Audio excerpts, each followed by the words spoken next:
All right, good people. Hello, everyone. We are keeping the beat and we are live. Thank you so much for joining us. My name is Lauren Turner Hines. I am the visionist and executive lead at the André Cailloux Center for Performing Arts and Cultural Justice.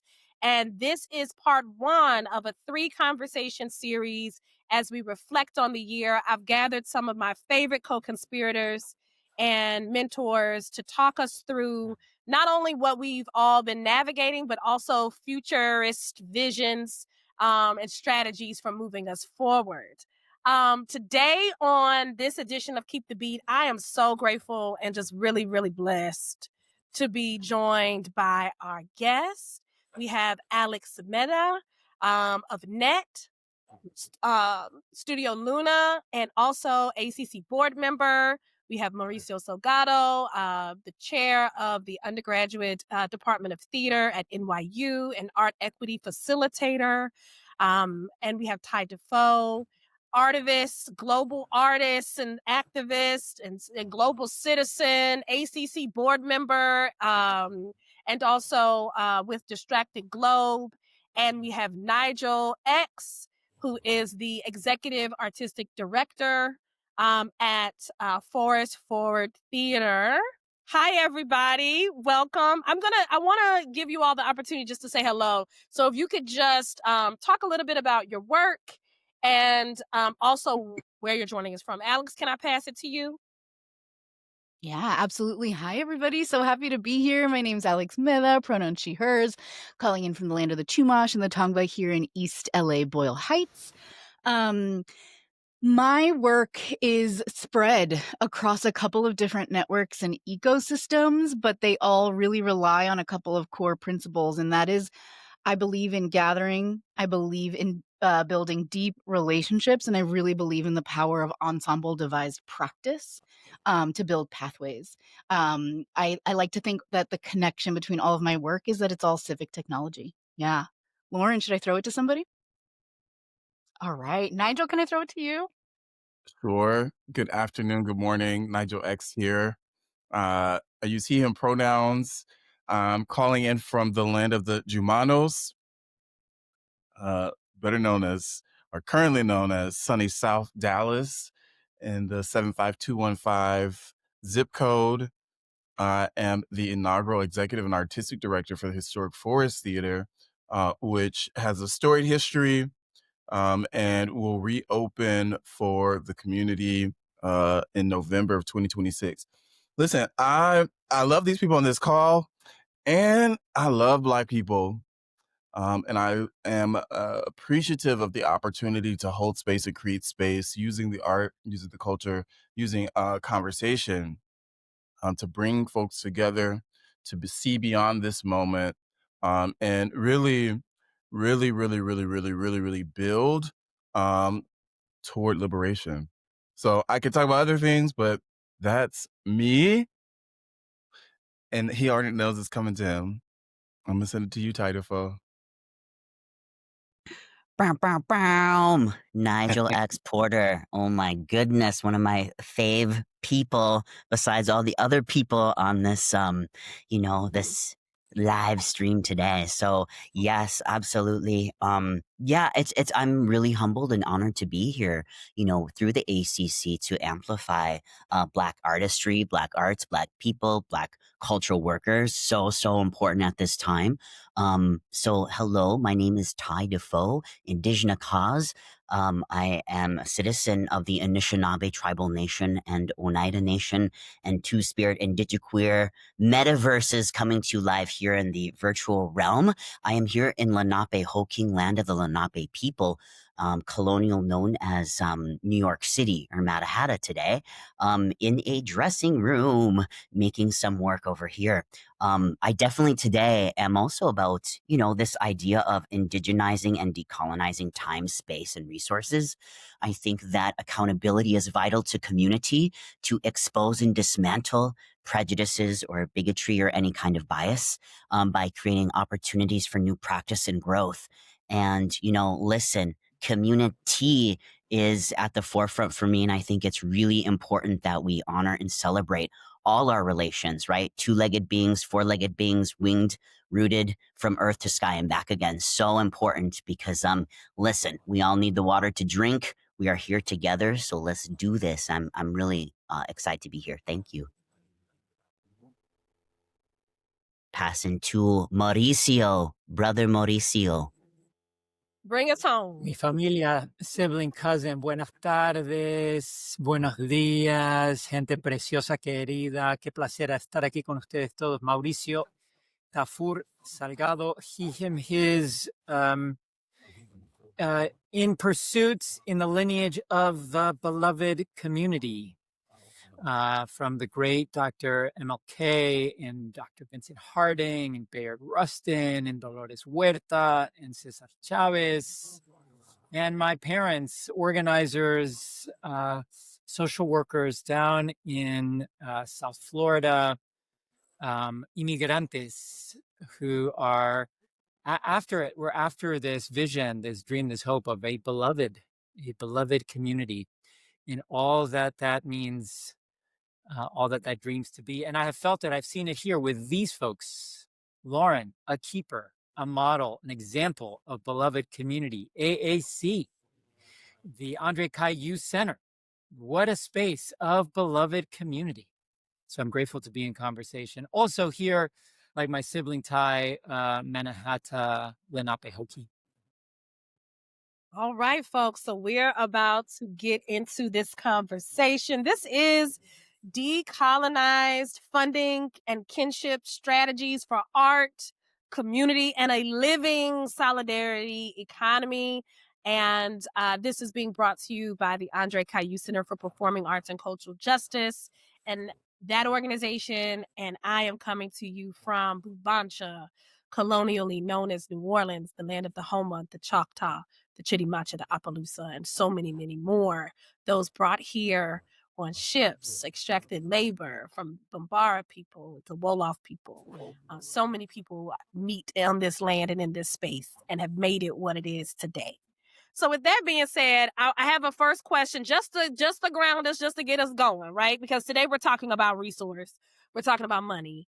And when in thinking about this, the first thing that came to my mind is like, something strange for some change, right? Because what we're talking about building is like, what are the non-status quo? What is the things that are happening underground? What are the systems and structures being built that may not be recognized as such, but are actually sustaining in this moment instead of focusing on where we're not being held? What has always actually sustained it? So what is the strangest thing y'all have done for some change? I'm just going to drop that in there. I'm going to start first by saying at 14, I worked at an off-brand Chuck E. Cheese and decided for that change, I was going to be the animal, the mascot animal. And it was very, it was not aligned with my purpose at all. Let's just leave it like there, or my mission or my ministry. And after too many birthday parties and getting kicked in the legs, I decided this is a boundary. I will not be willing to be this beaver or this whatever this animal is any longer. So that's my something strange, the strangest for some change. I'm gonna toss it. Who has a good something strange for some change? Yes, Mauricio. I'm just going to jump on what you said there, because while you were at Buc-ee's, as you said, that wannabe Chucky's, I was at Chuck E. Cheese myself. And regarding strange for change, I literally was selling tickets next to the change machine when folks were coming through being like, I need to get some change to put into to get tokens. I'd be like, no, give me your dollar and I will just sell you these tickets. And you can bypass these tokens and have to deal with all this money that's being taken from you from the machines. I will just take your money from you. Shady, I know. But listen, there's an analysis here. We'll get back to it later. I just want to call it banditry. Just lifting up the word banditry for later. Come on. I'm a market. Banditry. We're going to keep it in the parking lot. We're going to come back to that. Absolutely. And isn't it amazing how these places are literally baby casinos? We're going to talk about that later too. All right, Ty. Now, Ty, I don't know, but I feel like you definitely have an example of something strange, some change. I'm not trying to judge, but No, something strange for change for me. Let's see.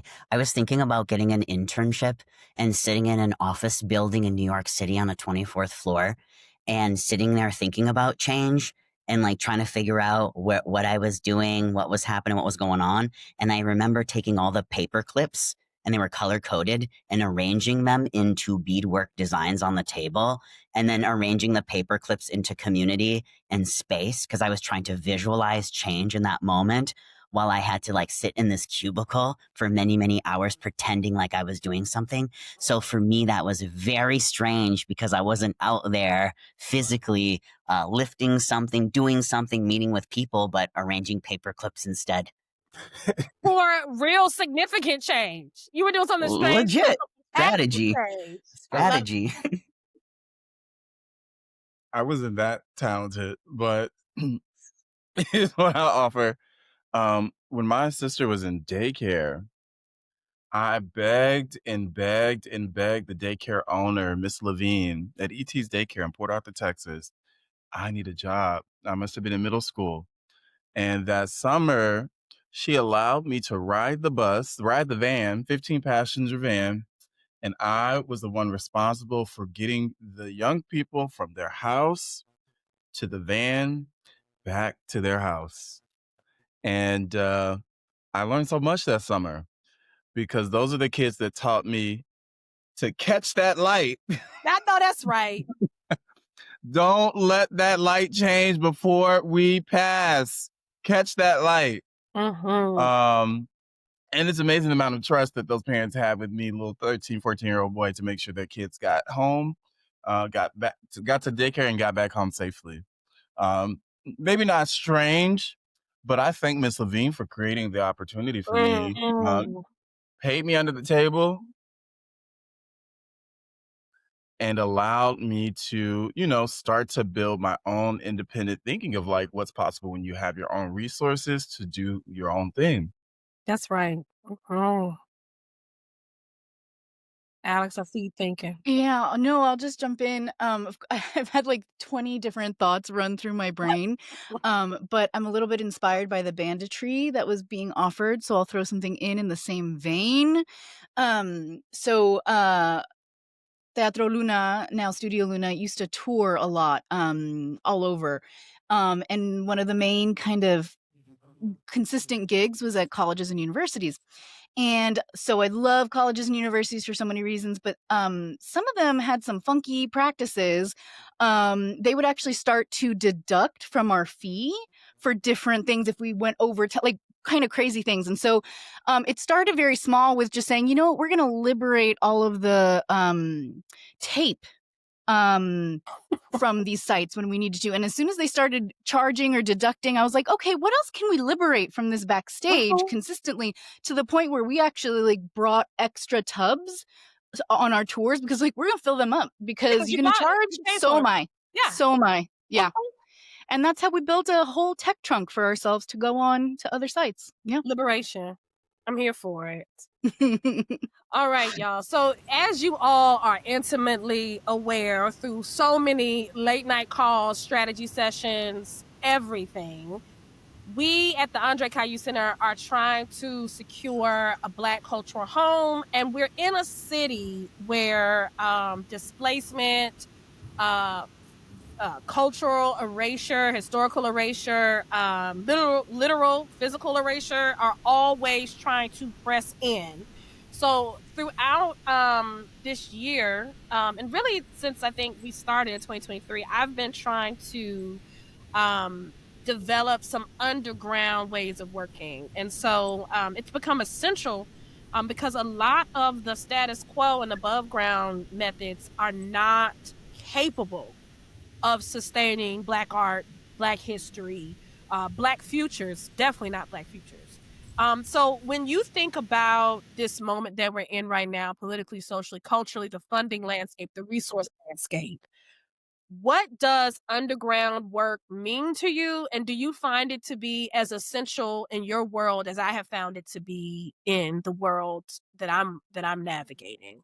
And do you find it to be necessary for our survival and also for any future strategy. I'm just going to start there.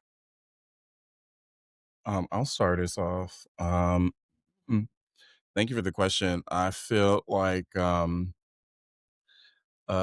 you have been one of my underground guides.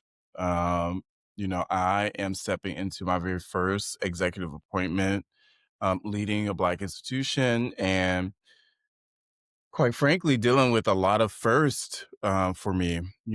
I've played in the background for years. I've supported a lot of leaders to do their very best work, and now I'm being asked to uh, follow the North Star.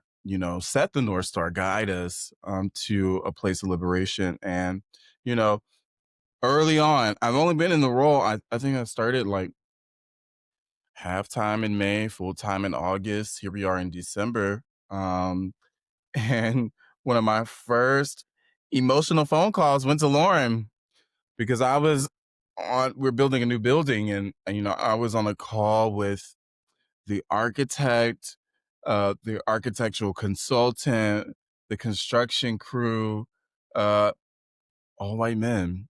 And I had not been in a space like that in a very long time. And I guess I point to that when I think about the underground. Is it essential? Is it necessary? Um, in that moment, and I beg to say that it will continue. I had to call folks who are already on the pathway towards freedom, to really say, how do I hold this?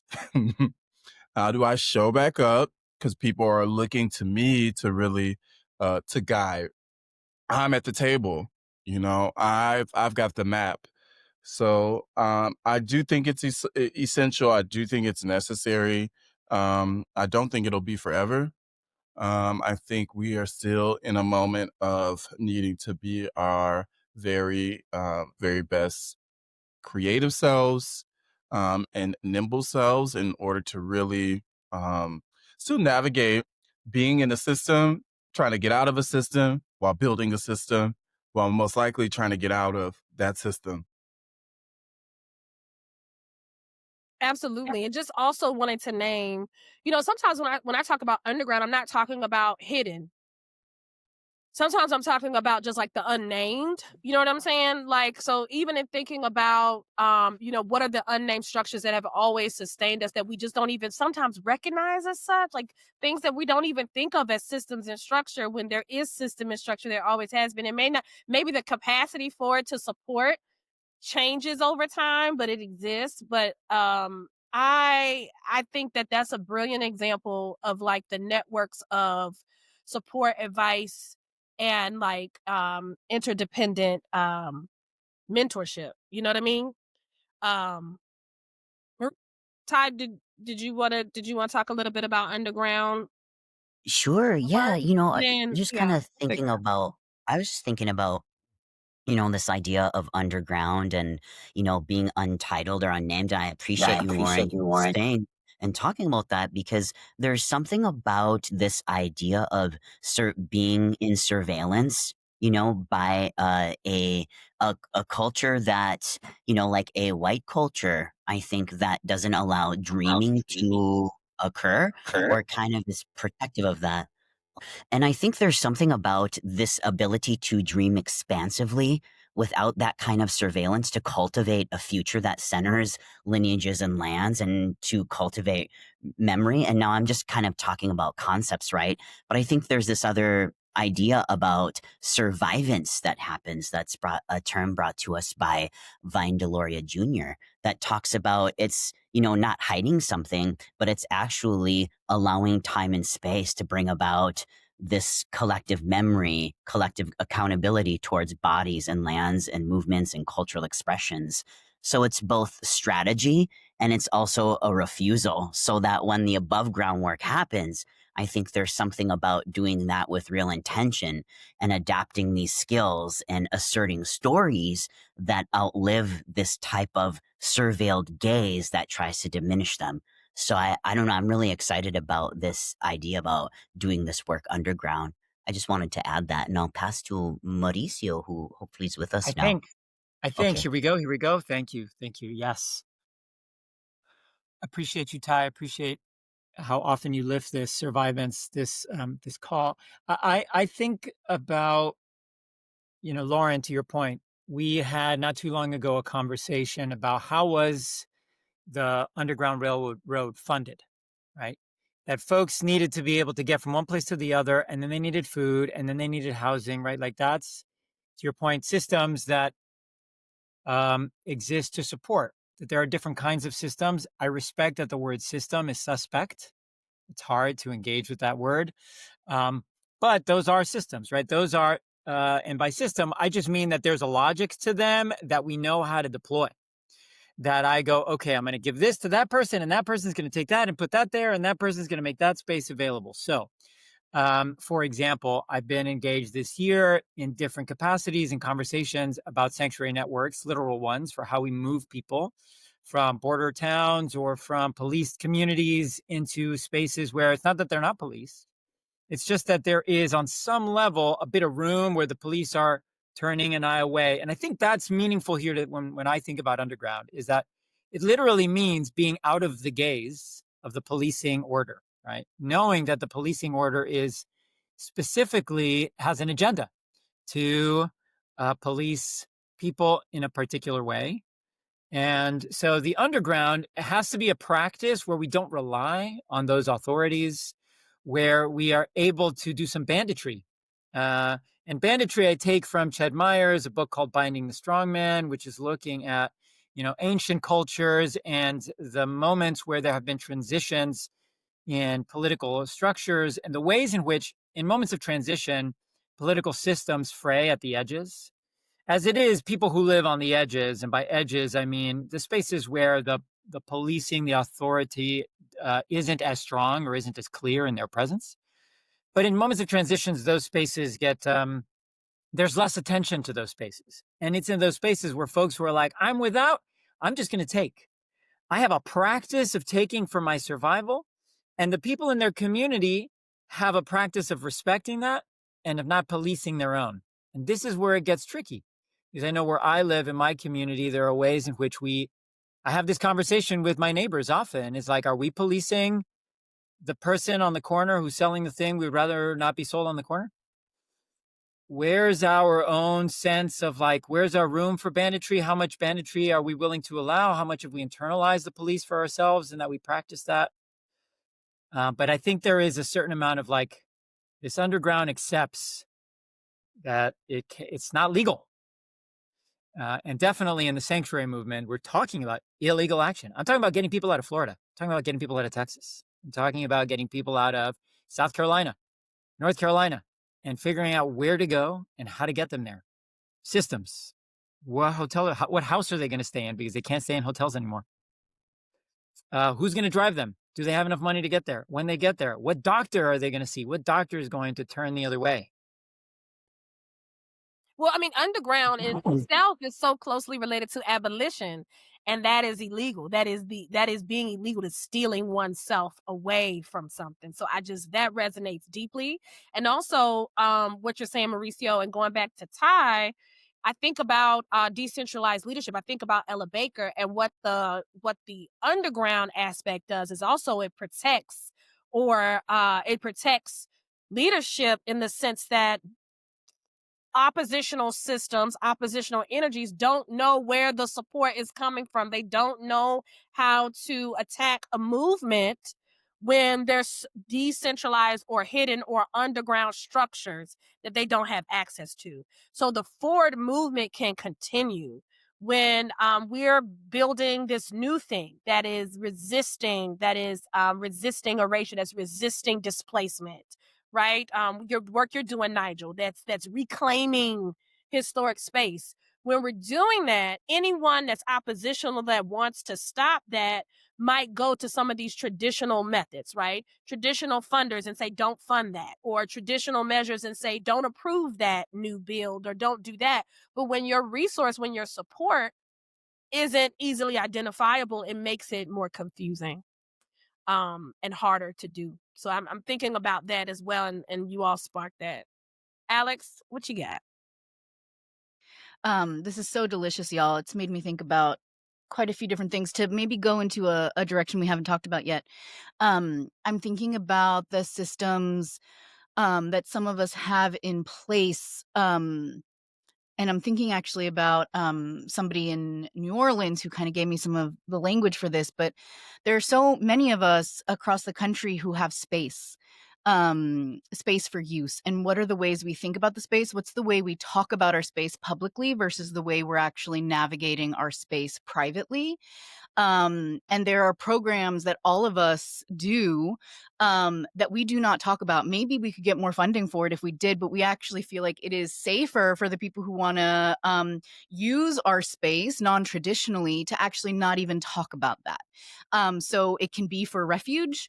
I think about the LA fires when they happened here and the way in which I was able to turn our quote unquote performance play development space to house people, to give them a place to work, but also ways in which people who have been maybe needing a place to hide, right? How have we sustained that? How have I been able to call other spaces who I know have those same values and be like, hey, I know somebody who needs X, right? And so I think there are ways in which we sometimes think we have to talk about all of the things we do, and actually there are moments and times we shouldn't, and how do we talk to them, to each other, but not publicly, to retain some privacy and some safety around it. I don't know. I don't know if I'm landing that plane, but I think there's this idea that there's visibility. There are certain things I do that I only want visible to some people, and I don't want visible to the broader space. Yeah. And then what is the banditry that we can adopt and embrace to support it? Yeah. Yeah. I'm gonna guide us towards this thing that I talked to you a lot about, Alex, which is the ecosystem building. So, we all on this call are engaging in building ecosystems. And we know now, right? If we didn't know before, now we know that we cannot remain dependent, right? We can have an expectation for philanthropy, but we cannot remain dependent on their changing priorities or institutional approval. So this means that we're figuring out right now in this moment how to root our work in kinship, mutuality, and shared responsibility. So how are you all building networks that reflect those values, especially when we are still navigating the contradictions and pressures of traditional funding systems?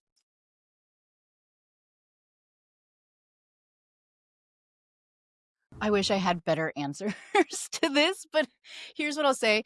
I think I missed the boat early in my career to develop relationships with funders that I think I saw so many peers and colleagues figure out how to navigate really early and sustain. I had like a backwards kind of mentality. I was like, F these people. They have historically erased us. Why am I going to spend X amount of hours working on trying to get this money for us? We're going to figure out, and by us, I'm talking about Studio Luna, Teatro Luna. We're just going to be completely earned revenue driven. And not just ticket sales, not just touring, but we are going to put the belief that our community is going to sustain us, right? So, an example is when we tour, we would use a local kind of big money moment to then go to border towns that we knew couldn't pay. We want to give it for free.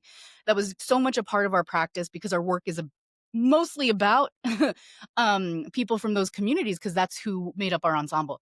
I think people don't understand how much mutuality will show up when you show up right. So I can't tell you how many times we would go to these places and obviously charge nothing, just want to show up, be in community, have a day, eat, break bread, talk.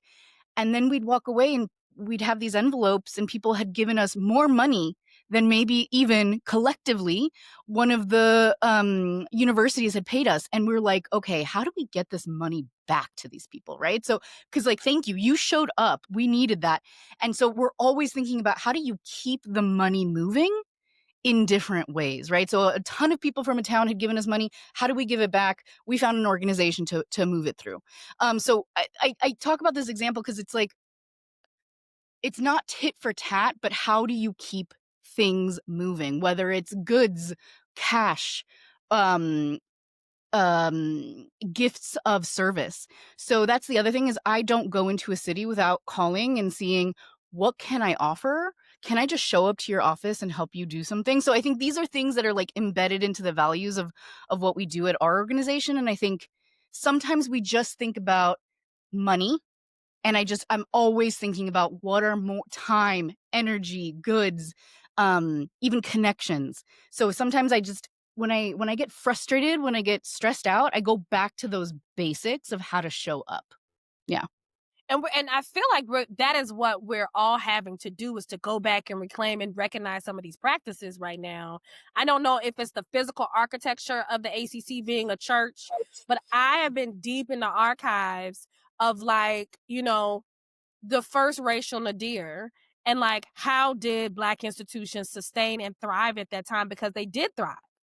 And it comes down to exactly what you're talking about, being able to recognize that barter system as having real value, and being able to engage. And, how often do we think about the small business network, even if their capacity is not these larger funding institutions, right? But as a baseline to be able to be assured that we're going to be all right.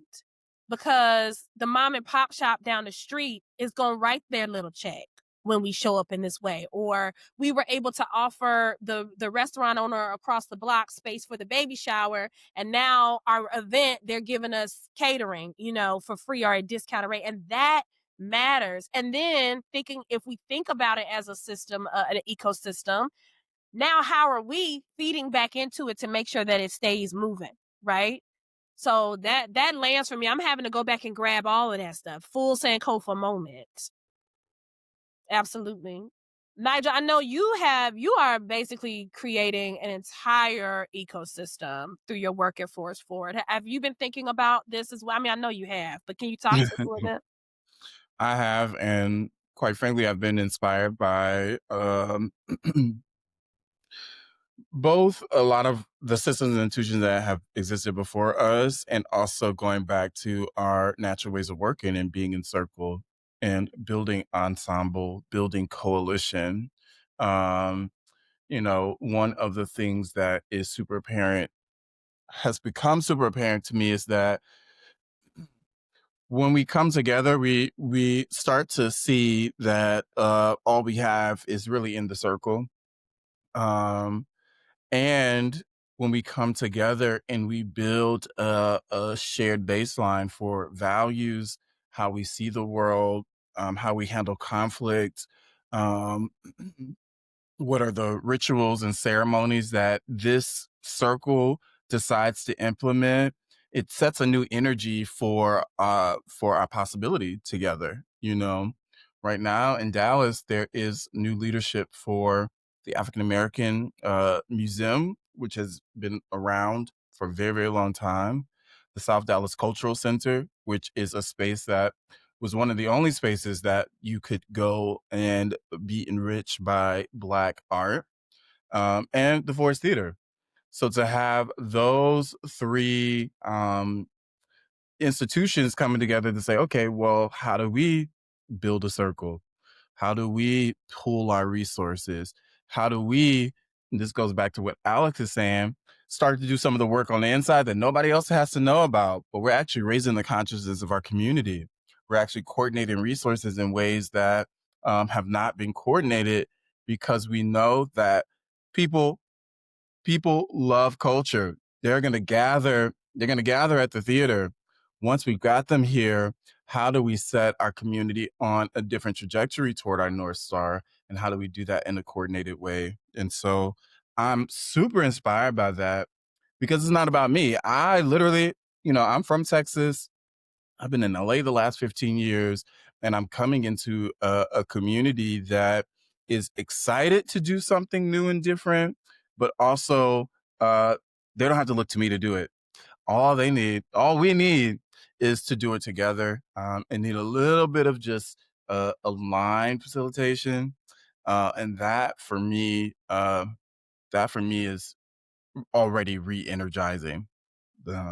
Already re-energizing. The resources we need, the knowledge we need is in the circle. Can we bring the people together to really lift that up? We already have everything we need to thrive. I always say that.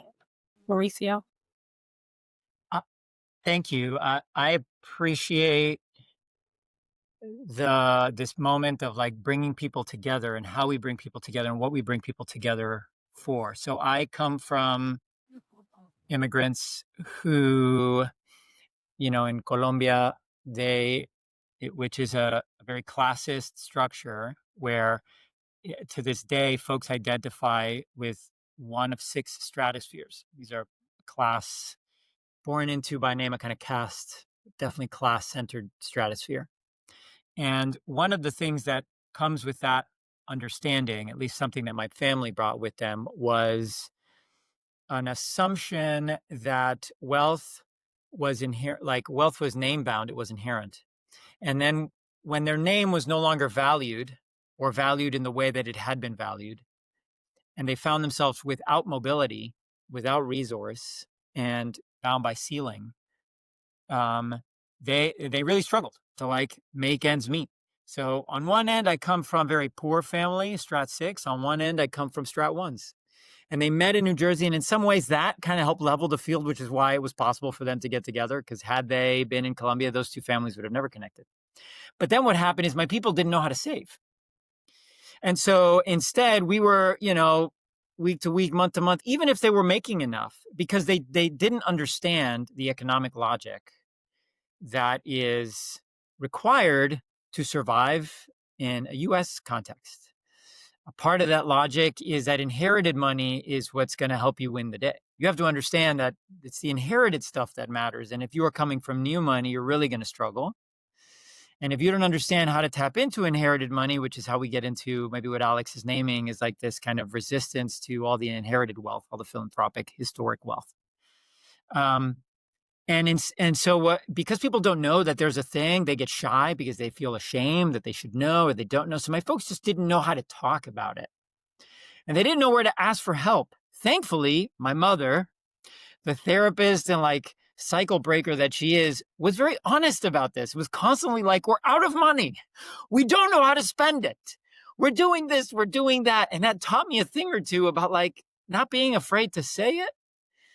And this is the piece here, Nigel, that I'm striving to do, and that's a struggle, which is to bring community together, the community that I know I have some inherited trust in, but how to talk about our inherited logic around wealth and what we don't understand about it and the ways in which it's problematic, the ways in which we've internalized these really ugly assumptions about how wealth is bound up to our value. It says who I am, if I make more money, right? It's all these things.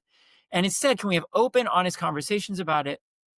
And is there a framework that we can aspire to, that we can translate and learn to build into that will teach us how to think about how we share differently, that will get us to abundance instead of scarcity? And this is, to me, Sabbath economics, this conception of money and wealth as bound up with the Sabbath logic, which is to say you work until you don't have to work anymore because it's good, because it's done. And because on that day, there will be enough to share. I don't have to go out and do a bunch of stuff because, in fact, I spent 6 days of the week working really hard. We all did at our own levels, at our own distinct. And on the 7th day, I don't care how much you work versus how much you work, you're all going to have the right amount for your well-being. How do we get around? What does that mean? What does that imply? Is that like, how do I reckon with the ways in which I bristle up against the idea that, no, but I worked and so I should have a little more. But how? Relax. It's not about you.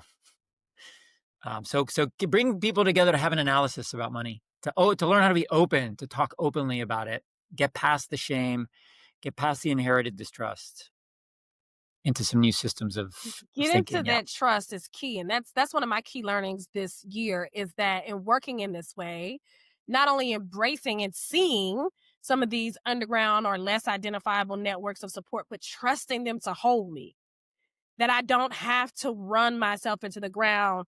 I think Big P philanthropy insists that you burn out, that you're ready, that you produce the things, that you're always available in a way that also was a turn. That was my main turn off to it, Alex, initially.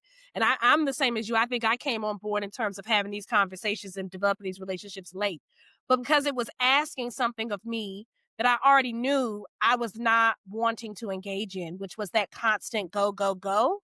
But a part of my unlearnings around money and what it means to have wealth and abundance is trusting that even if I'm not going to run myself into the ground, the resource that's needed to execute this vision is available and it's here, and that this community that has been developed to support is capable of doing it. Absolutely. The load bearing, absolutely. That it can hold the load. I just want to say again how grateful I am to each of you. So when I think about this journey with the André Cailloux Center, the resourcing of it, the visioning of it, the navigating all the challenges, I mean, quite frankly, I'm gonna be real with our live stream audience. I was about to quit 3 weeks ago. I'm not even gonna lie, but literally the people on this live stream talked me off of the ledge, right? And it was also about remembering that the resources that we need to execute the vision are there. The literal resources, the spiritual resources, the advice, the strategy, it's all here. We got it already. You know what I mean? And also, Nigel, you reminded me of this. If this was easy, we wouldn't have the inequity that we're experiencing. It's not built to be easy. You know, when we're going up against, big development, when we're going up against systems that keep us under resourced or just resourced enough not to thrive, which is a whole nother conversation, just enough, right, to not be able to sustain. These are built to be challenges that kind of knock us off our feet. And so that's when community comes into play. So you all, when I think about all of that, I think about you. I think about every single person on this live stream, all of you. And you help me to remember, as my dad says, how to keep the main thing, that I'm not working in isolation. And I feel so incredibly rich by being in community with each and every one of you. And I also want to thank, in the producing of this series, I want to thank the team at the André Cailloux Center for all they've done to help to support this vision. I want to thank Natalie Thomas, who is our strategic operations architect, building the systems and the structures that we need to thrive in a liberatory way. I want to thank Caitlin Wilson for supporting our flow, everything workflow connectivity that is fostered here within the ACC is being designed and led by Caitlin. And I want to thank Jessica Mixon, who is cultivating and facilitating our online and social media communities. And I want to thank everybody who is joining us now on this live stream. Your ability to show up even for this conversation is sustaining. I mean, I can't speak for everyone here, but this is ongoing conversation that sometimes I feel like, do people care outside of my circle?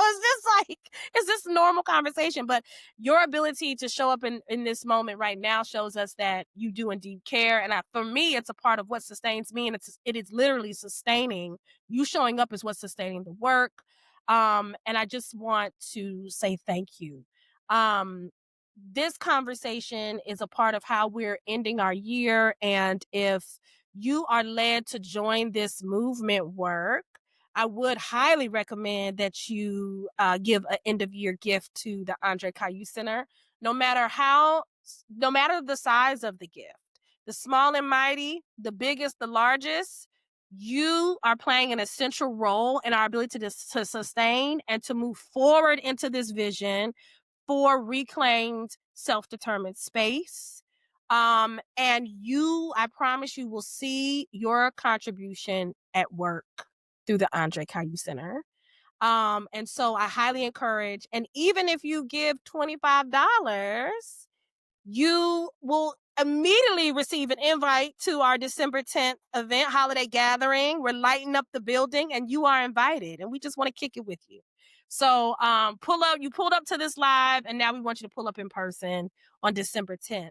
And then I also just want to ask, as we're rounding out, something that to me I think is really important as we're thinking about the future, and I know I'm on this live stream with Envisionists. So when you're thinking and dreaming and imagining the future of a solidarity economy for artists, organizers, cultural workers, what opportunities do you see emerging right now?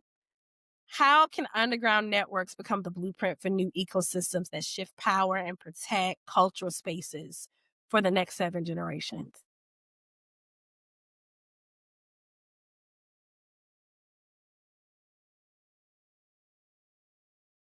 I'll just jump in with a really quick beat because I haven't gotten to talk about it yet. And that is I'm very excited that the conversation around benefits, portable benefits, and the potential ability to retire with dignity, especially for artists of color, is I feel like finally starting to mainstream.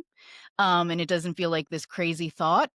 So the network of ensemble theaters, this is a huge part of our work right now. And why it's important to this conversation is because this can't happen if we just wait for obviously the government to figure this out, or if we wait for regular insurance to figure this out. And so for us, starting to develop better relationships cross sector is so important. So like we're engaging in conversations I would have never dreamt we'd be having. We're having conversations with the Steelworkers Union. What would it be like if artists were to be part of the Steelworkers Union? Because there's something set. It's not perfect. It's not going to work for everybody, but it's a starting place to start working within a system to shift it.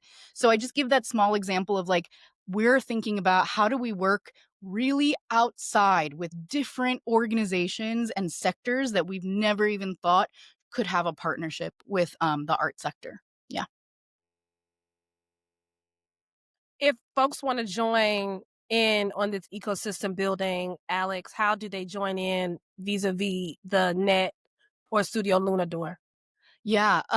Just reach out and show up at the table. We're trying to talk about this as much as we can through our newsletter. So sign up at the Network of Ensemble Theaters. And everybody is invited to this conversation. There is no idea we're not thinking about piloting or looking at. So right now, we just want people to bring audacious ideas to the table. Yeah. And I think it's important to say that when you all support NET and Studio Luna, you support this ecosystem that's being built. So you're supporting the ACC, you're supporting this group of folks who are joining us today. Yeah. Thank you, Lauren. I just wanted to add on that. How are you thinking about everybody in your ecosystem when you're having a regular conversation and check in with your funder? I know I bring my ecosystem into it. Do you know? You need to. And that's something I didn't get to until very late in my career, but I'm so happy I'm here now. And I've learned a lot of that from the people here on this call. Yeah. We ain't got nothing to lose. Might as well Right? get some for everyone. Go ahead, Ty. Seriously. Oh my goodness. Wow, I've been thinking about this idea of a decolonial future a lot and thinking about that future is not founded in the system that has been broken or been done broken.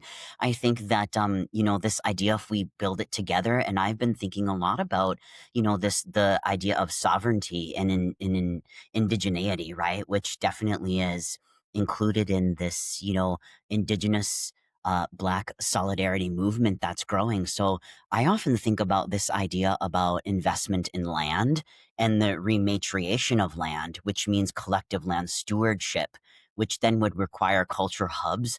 I think community owns spaces and then activating those.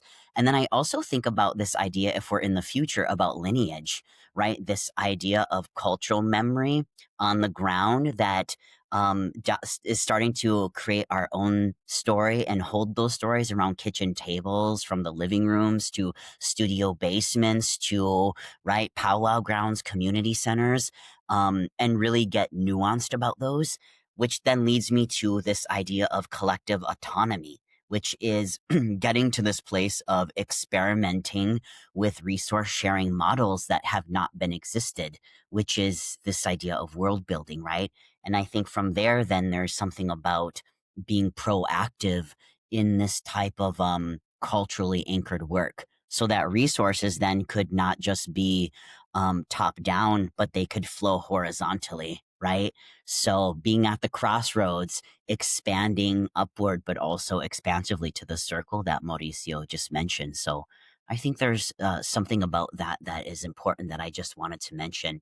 Um, you know, at the end of the day, when I think about this term decoloniality that we're talking about, and in fact, I don't think there are actual answers, right? There are questions that we need to be continually questioned in terms of a critique on ourselves, because it's so easy for the person to be assimilated into a system that's trying to commodify resources and art making and creation, that let us always be questioning ourselves about, well, what's next, or what's going to happen, or what's the constitution for our own values as those start to change and evolve, which I think could also be important. So I just wanted to add on to this idea of relational accountability as we move forward. Ashe. And Ty, if people want to support the building, continue building this ecosystem through the Ty Defoe door, how would they do that?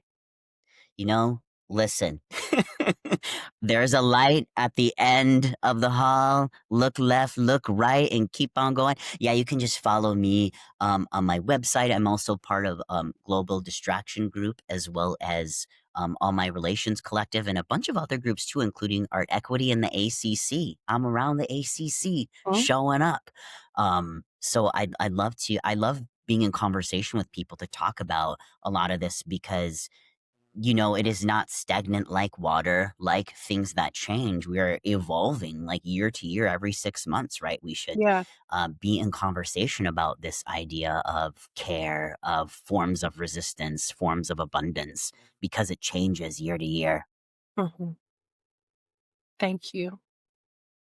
Thank you. I just wanted to jump in there. Thank you, Ty. I wish I had a visual for the way you walked us through all those different stages. It really is affirming, particularly when you talk about building the cultural hub on the land that we own, we get to regulate, we get to give back. Um, I feel like that is the ecosystem building I'm involved with right now. How do we make this cultural institution an anchor for transformation, both socially, politically, culturally, economically? How do we use this space not just to do art, but to really transform people's well-being and the opportunities and pathway to the future? Um, and I'm grateful to be able to lead it, instigate it, and continue to let those waters kind of flow as we figure it out. If you want to support that work, you can follow us at forestforward.org. We are not just building a theater that is to provide economic opportunity. We are creating an education pipeline with the MLK Arts Academy, and we are building a housing unit that will allow for folks to be able to live with a little bit of peace of mind. And we're using art and culture in order to do it. So thank you, Lauren. Thank you, Mauricio, Alex, Ty, for engaging in the conversation, inspiring me, and just affirming that there are many ways to do this. We just have to show up and do the work.